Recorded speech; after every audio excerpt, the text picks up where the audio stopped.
네, 윤석열 대통령이 어제 취임 이후 처음으로 국민의힘 원외 당협위원장 80여 명과 오찬을 가졌습니다.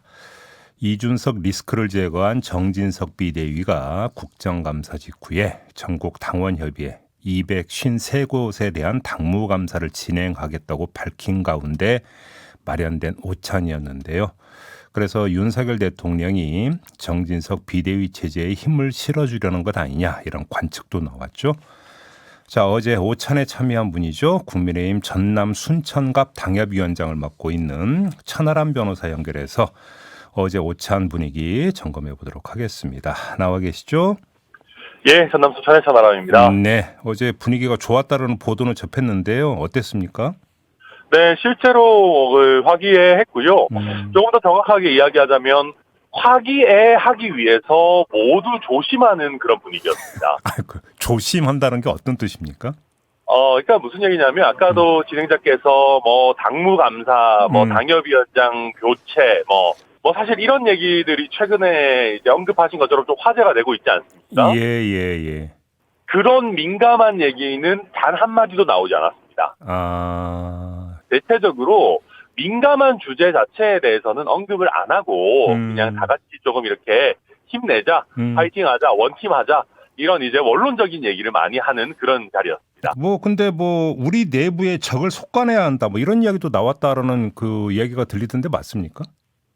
네, 한 분이 좀 센 얘기를 하셨어요. 근데 이제 이렇게 부정선거 관련한 얘기도 좀 하시면서 내부의 적도 속아내야 된다라고 한 당협위원장이 한 명 있었는데, 근데 거기에 대해서 특별히 동조하는 발언이 나오거나 그런 것은 없었습니다.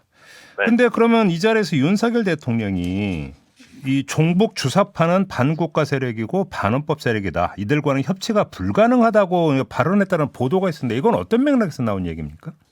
그러니까 이제 한 당협위원장이 이제 지금 북한의 도발 수위도 높아지는 상황에서 우리 자유민주주의 세력이 이제 더 잘해야 되고 종북 주사파 세력 같은 경우는 이제 그 사람들이 이기지 못하도록 해야 된다. 이런 식의 발언을 했고 대통령께서 마무리 발언을 하는 과정에서 건전한 진보 세력과는 우리가 협치도 할 수 있고 할 수 있지만은 종북 주사파 세력은 진보도 아니고 좌파도 아니다. 이거는 이제 반헌법 세력이기 때문에 종북 주사파와는 우리가 협치를 할 수 없다. 이거는 반국가 세력 아니겠느냐. 그래서 오히려 여기에 대해서는 우리가 철저하게 대비해야 된다. 그런 취지로 말씀하셨고요. 근데 다수의 언론은 이 발언을 결국 민주당을 겨냥한 발언 아니냐 이렇게 해석을 하던데요. 저도 사실은 종북 주사파 나오면 바로 이제 귀를 쫑긋하고 들었습니다.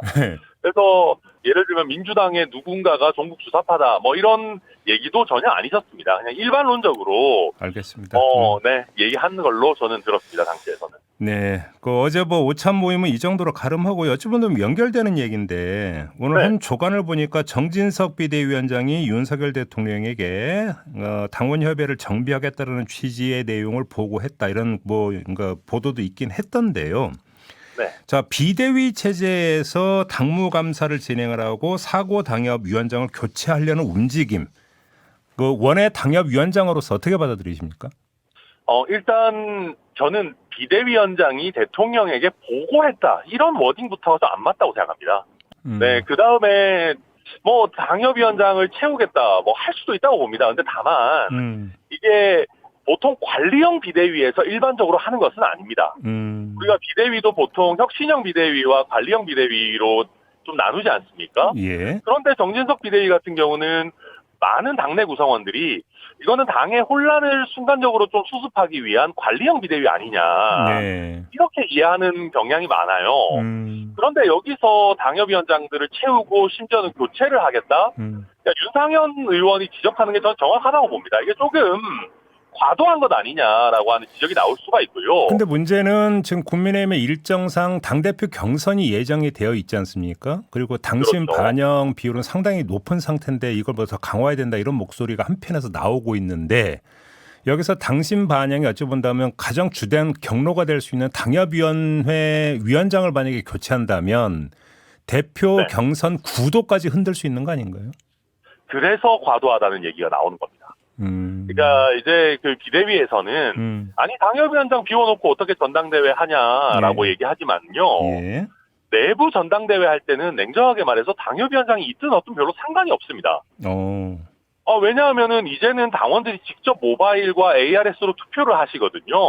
그렇기 때문에 어찌 보면 당협위원장이 없는 상태가 더 객관적이고 공정하다고 볼 여지도 있는 겁니다. 근데 말씀하신 것처럼 당협위원장들을 전당대회 직전에 채운다고 한다면은 이게 어떤 특정 세력에 도움이 되려고 하는 것 아니냐라고 하는 오해를 받을 수가 있는 것이거든요. 알겠습니다. 자, 그리고 하나 여쭤볼게. 신평 변호사 잘 아시죠? 네네. 신평 변호사가 페이스북에 글을 올렸는데 우리 천하람 변호사와 이준석 전 대표 그리고 유승민 전 의원 이 세 사람을 묶어서 그냥 인용입니다. 뭐라고 표현을 했냐면 찌질이들이라고 표현을 했거든요. 네네. 어떻게 받아들이십니까? 뭐 전혀 신경 안 씁니다. 본인의 표현의 자유이시기 때문에 저는 오히려 이거를 하나의 교훈으로 삼으셨으면 좋겠다는 생각이 드는 게요.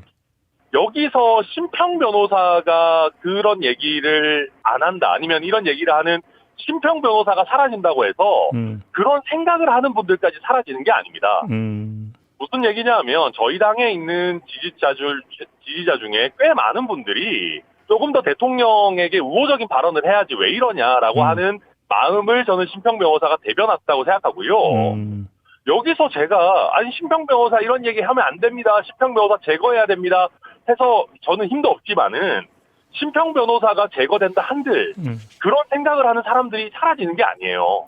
예, 알겠습니다. 마지막으로 지금 유승민 전 의원이 당대표 경선에 나설 가능성이 상당히 갈수록 좀 높아지는 것 같은데요. 네. 어떻게 평가하시는지가 궁금하네요.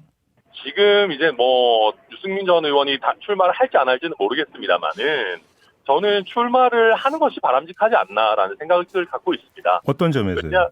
왜냐하면 당이라는 곳이 다양한 목소리가 나오고 생동감이 넘치고 또 다양한 미래 비전이 나와서 그게 이제 경쟁을 하는 구도가 돼야 됩니다. 그런데 만약에 당내 경선이 친윤 일색으로 치러진다라고 하면 어떤 다양한 목소리나 비전 경쟁이 이루어지는 게 아니라 또 자칫 잘못하면 누가 대통령과 친하다. 아니면은 그냥 누가 세력이 더 많다. 이런 식의 경쟁 구도로 흘러갈 수가 있어요. 그래서 저는 유승민 전 의원의 존재가 어떻게 보면 당내에 굉장히 중요한 역할을 하고 있고 우리 당의 확장성을 만들어내는데 또 기여하고 있는 면이 있지 않나. 출마하면 당선될 가능성은 높다고 보세요? 현재 구도 그리고 특히 당원 비율을 높이는 이런 상황에서 녹록하지는 않다고 생각합니다. 그래요. 그럼에도 불구하고 출마할 필요는 있다 이런 말씀이신 거고.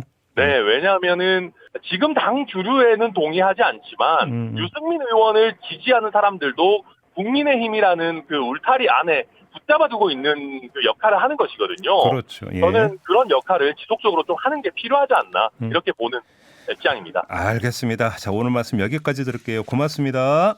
네, 감사합니다. 지금까지 국민의힘 전남 순천갑 당협위원장을 맡고 있는 천하람 변호사였습니다.